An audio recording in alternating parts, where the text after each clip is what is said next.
Panginoon, maraming salamat po sa panibagong araw na iyong ibinigay sa akin.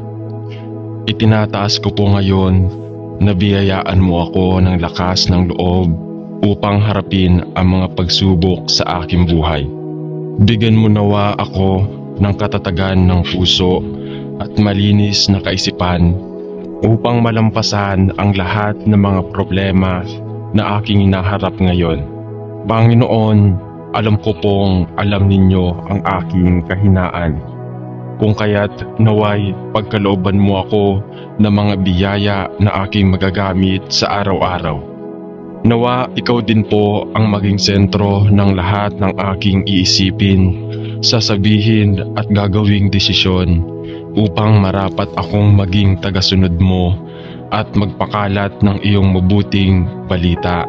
Amen. Buhayin mo sa amin ngayong araw ng Lunes ang dahilan ng kamatayan ng iyong bugtong na anak na si Jesus. Sinagip niya kami sa aming mga kasalanan at kami patuloy na nililinis sa araw-araw upang kami maging karapat-dapat sa iyo. Sa pagsimula ng buong isang linggo, gabayan mo kami ngayong araw ng Lunes at bigyan ng lakas ng pagsisimula upang magampanan ang mga gawain na inaaatang sa aming mga balikat. Gawaran mo kami ng sapat na biyaya at makatulong nawa kami sa aming kapwa. Hawakan mo ang aming mga puso at linisin nawa ng iyong kadakilaan upang maging mabuti sa lahat ng oras ng aming pag-iral.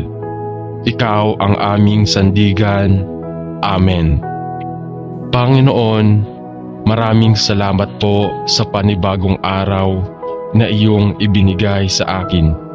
Bigyan mo nawa ako ng katatagan ng puso at malinis na kaisipan upang malampasan ang lahat ng mga problema na aking hinaharap ngayon. Panginoon, alam ko pong alam ninyo ang aking kahinaan. Kung kaya't nawa pagkalooban mo ako ng mga biyaya na aking magagamit sa araw-araw.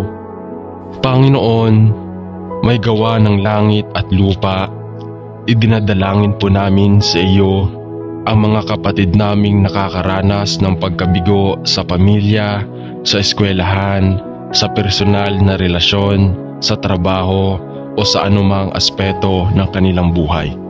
Aming Ama, naway lagi mong ipaalala sa amin na alam mo ang mga planong inihanda mo para sa amin. Ipaalala mo sa amin na walang bagay na inaadya mong mangyari na hindi namin kayang lampasan. Ipaalala mo sa amin na ang mga plano mo ay para sa aming ikabubuti at di para sa aming ikakasama. O Diyos naming mahal, naway makita namin na ang bawat kabiguan ay bagong pintuan patungo sa tunay na plano mo para sa aming buhay. Turuan mo kaming tumayong muli ng may mas matatag na panalangin at pagsisikap. Gabayan at patatagin mo kami sa tuwina, aming Ama. Panginoon, o Diyos ng pag-ibig, pinakamataas na papuri at pasasalamat ang aming tinataas sa iyo. Dahil sa walang sawang pagbibigay sa amin ng biyaya ng buhay, kalusugan at pag-asa. Itinataas ko po sa sandaling ito na ako po'y pagkalooban mo ng malalim na pananampalataya para sa inaayos mong plano para sa aking buhay. Patuloy mo nawa akong isaayos at ihanda para sa sinumang taong nakalaan para sa aking buhay.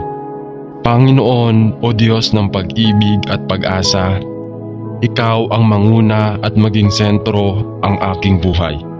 Panginoon, pinakamataas na papuri ang aming tinataas sa iyo para sa pagkakaloob mo sa amin ng buhay at mga biyayang natatanggap namin sa araw-araw.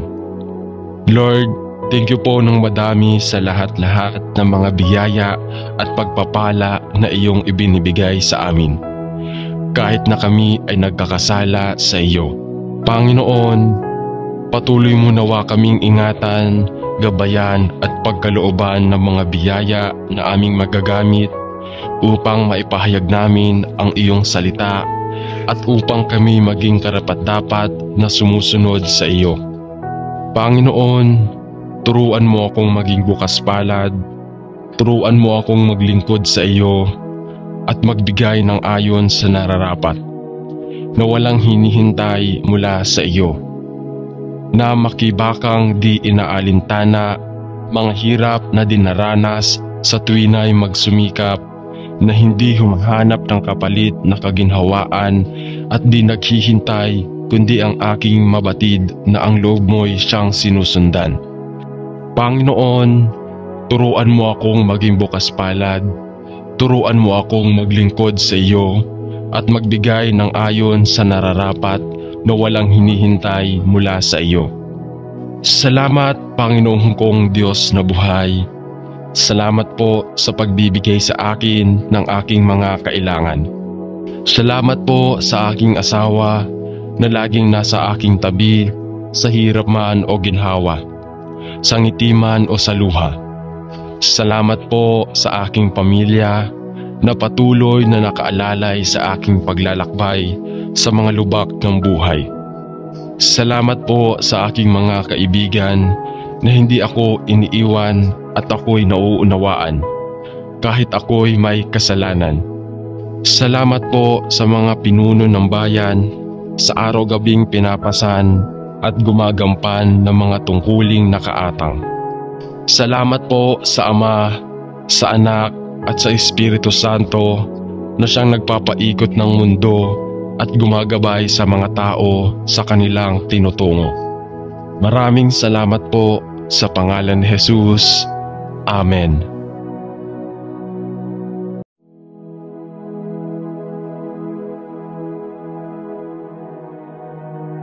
Panginoon, maraming salamat po sa panibagong araw na iyong ibinigay sa akin.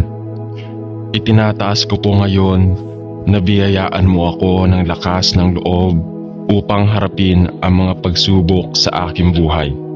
Bigyan mo nawa ako ng katatagan ng puso at malinis na kaisipan upang malampasan ang lahat ng mga problema na aking hinaharap ngayon.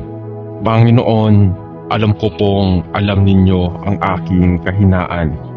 Kung kaya't naway pagkalooban mo ako ng mga biyaya na aking magagamit sa araw-araw. Nawa ikaw din po ang maging sentro ng lahat ng aking iisipin, sasabihin at gagawing desisyon upang marapat akong maging tagasunod mo at magpakalat ng iyong mabuting balita. Amen. Buhayin mo sa amin ngayong araw ng Lunes ang dahilan ng kamatayan ng iyong bugtong na anak na si Jesus. Sinagip niya kami sa aming mga kasalanan at kami patuloy na nililinis sa araw-araw upang kami maging karapat-dapat sa iyo. Sa pagsimula ng buong isang linggo, gabayan mo kami ngayong araw ng Lunes at bigyan ng lakas ng pagsisimula upang magampanan ang mga gawain na inaatang sa aming mga balikat. Gawaran mo kami ng sapat na biyaya at makatulong nawa kami sa aming kapwa. Hawakan mo ang aming mga puso at linisin nawa ng iyong kadakilaan upang maging mabuti sa lahat ng oras ng aming pag-iral. Ikaw ang aming sandigan. Amen. Panginoon, maraming salamat po sa panibagong araw na iyong ibinigay sa akin. Bigyan mo nawa ako ng katatagan ng puso at malinis na kaisipan upang malampasan ang lahat ng mga problema na aking hinaharap ngayon. Panginoon, alam ko pong alam ninyo ang aking kahinaan, kung kaya't nawa pagkalooban mo ako ng mga biyaya na aking magagamit sa araw-araw. Panginoon, may gawa ng langit at lupa, idinadalangin po namin sa iyo ang mga kapatid naming nakakaranas ng pagkabigo sa pamilya, sa eskwelahan, sa personal na relasyon, sa trabaho o sa anumang aspeto ng kanilang buhay. Aming Ama, naway lagi mong ipaalala sa amin na alam mo ang mga planong inihanda mo para sa amin. Ipaalala mo sa amin na walang bagay na inaadya mong mangyari na hindi namin kayang lampasan. Ipaalala mo sa amin na ang mga plano mo ay para sa aming ikabubuti at di para sa aming ikakasama. O Diyos naming mahal, naway makita namin na ang bawat kabiguan ay bagong pintuan patungo sa tunay na plano mo para sa aming buhay. Turuan mo kaming tumayong muli ng may mas matatag na panalangin at pagsisikap. Gabayan at patatagin mo kami sa tuwina, aming Ama. Panginoon, o Diyos ng pag-ibig, pinakamataas na papuri at pasasalamat ang aming tinataas sa iyo. Dahil sa walang sawang pagbibigay sa amin ng biyaya ng buhay, kalusugan at pag-asa. Itinataas ko po sa sandaling ito na ako po'y pagkalooban mo ng malalim na pananampalataya para sa inaayos mong plano para sa aking buhay. Patuloy mo nawa akong isaayos at ihanda para sa sinumang taong nakalaan para sa aking buhay. Panginoon, o Diyos ng pag-ibig at pag-asa, Ikaw ang manguna at maging sentro ang aking buhay. Panginoon, pinakamataas na papuri ang aming tinataas sa iyo para sa pagkakaloob mo sa amin ng buhay at mga biyayang natatanggap namin sa araw-araw. Lord, thank you po ng madami sa lahat-lahat ng mga biyaya at pagpapala na iyong ibinibigay sa amin. Kahit na kami ay nagkakasala sa iyo.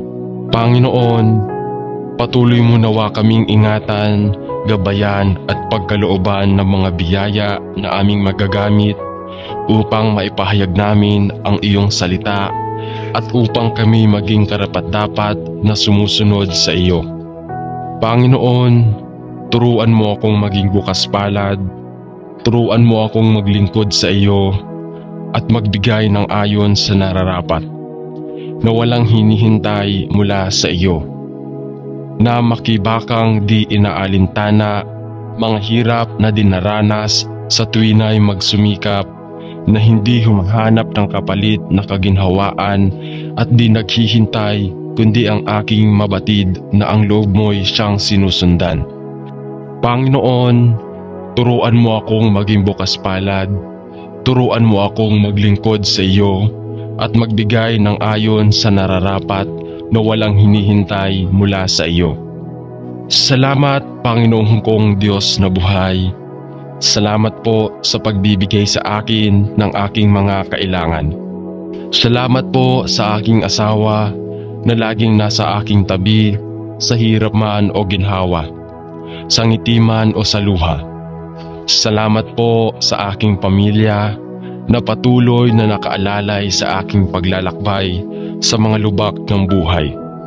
Salamat po sa aking mga kaibigan na hindi ako iniiwan at ako'y nauunawaan kahit ako'y may kasalanan. Salamat po sa mga pinuno ng bayan sa araw-gabing pinapasan at gumagampan ng mga tungkuling nakaatang. Salamat po sa Ama, sa Anak at sa Espiritu Santo na siyang nagpapaikot ng mundo at gumagabay sa mga tao sa kanilang tinutungo. Maraming salamat po sa pangalan ni Jesus. Amen.